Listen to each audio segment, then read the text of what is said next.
Hey, what is going on, guys? Welcome back to another Pokemon Go video. In this video, I'm going to be going over 10 tips and tricks that you guys need to know for Sleeping Snorlax. So at first I wasn't actually going to make this video, but then I realized there's actually a lot of information out there that most people do not know about. And so in this video, I'm going to go ahead and cover all that information so that you guys can definitely maximize your time during this event.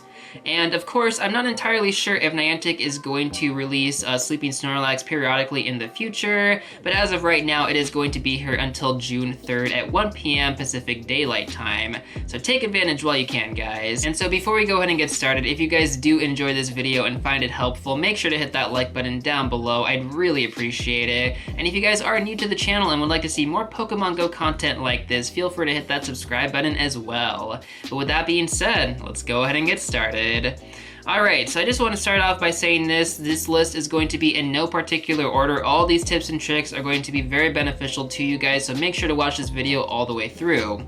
Alright, so the first one is going to be that the Snorlax circle is always going to be green, no matter what the CP, guys. It can be a 2800 CP, it can be a 100 CP. The circle is always going to remain green, and it will not attack you, obviously, because it's sleeping, but there are actually some Pokemon that actually do attack in their sleep, so I guess you can't just assume that a Pokemon sleeping will not attack you. Eventually, at some point in time, we will get that Pokemon that does attack in their sleep in Pokemon Go, but as of right now, Sleeping Snorlax is not that Pokemon.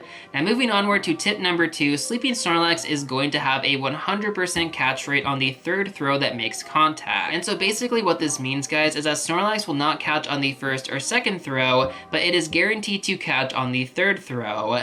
Now, keep in mind, you're not going to go through 3 Pokeballs every single time you're trying to do this. You will only go through 1 ball, and that is going to be when you actually catch it on the third attempt. Now, additionally, you do not need to use Ultra Balls. You can simply use Pokeballs and you will be fine. However, if you miss the throw, meaning that you don't make contact with Snorlax, then yes, you will actually lose a Pokeball in that scenario. And now the next thing that you guys need to know is that Snorlax will not run away. As I previously mentioned, it does have a 100% catch rate. However, it can run away if you do hit the speed cap while you're catching. So let's say you're going like 40-50 miles an hour after you already clicked on the Snorlax. Yes, the Snorlax can actually run away in that scenario, because all Pokemon can actually run away in that scenario. They're not supposed to be able to be caught when you're going over a certain speed limit. Now, tip number 4 is going to be that the fast catch trick will not work on Snorlax. Instead, it'll reset the counter each time. So for example, you use the fast catch trick to try and go through those 3 attempts really fast, right? Well, it doesn't actually work that way. Instead, you'll go back to attempt number 1 after every single try.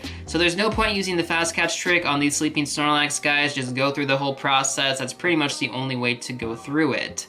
Aside from that, the fast catch trick is basically just going to waste your time.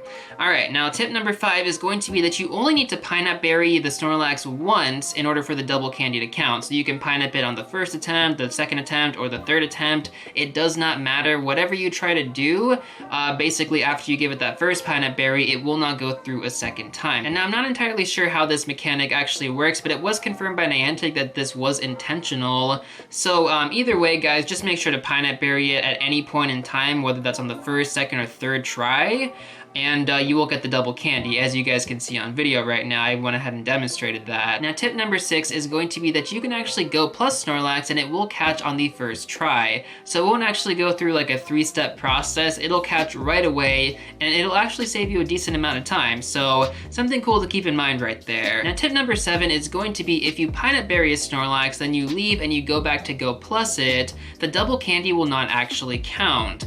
Now, normally this works on most Pokemon, but for Sleeping Snorlax, this is not actually the case. So just something to keep in mind right there. If you guys are Pineapple Berrying Snorlax, you cannot go out of the screen, go plus it, and then expect to get that double candy. Now, the next tip that I have for you guys is going to be that only the last throw will actually give you the nice, great, or excellent throw bonus. I know this one seems kind of self-explanatory, but believe it or not, I don't know, it's kind of confusing to some people, so I just wanted to include that in here.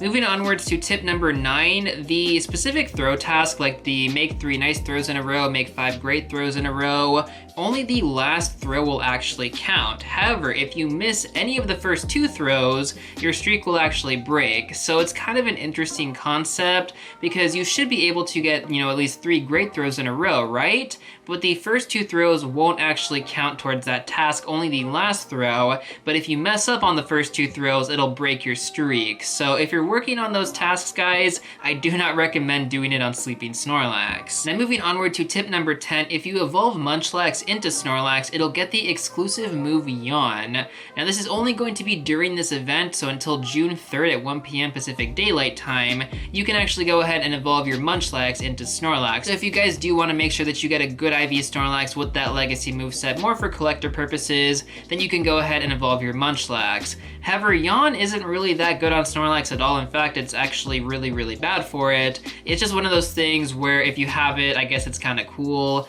I don't know. To be honest, I wouldn't really do it, but I guess some people out there do like to collect them. Now, I do actually have one more tip for you guys. This one is going to be a bonus tip. If you go ahead and TM Yawn, it will learn a different move, but you cannot relearn Yawn. And I actually went ahead and tried this out myself. I just was like, well, I haven't seen anything online. Might as well see if this is actually true. And it does give you a notification letting you know that if you do TM Yawn, it cannot be relearned. So keep that in mind before TMing your Snorlax if you do want to have one of those legacy moves. And so if you guys do plan on dropping it in gyms, I do actually recommend that you TM it to not have Yawn, because Yawn is a pretty useless moveset. As we've seen on Slacking in the past, I mean, yeah, it's not really a good moveset to have for a gym defender. So, you know, it just depends on what you're using it for. If you just want to have it as a legacy move, kind of as a collector thing, then of course, don't TM it. But if you want to use it for a more practical reason, like gym defending, then of course, yeah, I definitely do recommend TMing your Snorlax. But that is going to be everything that I have for you guys in this video. I hope you all did find it helpful and learn something new.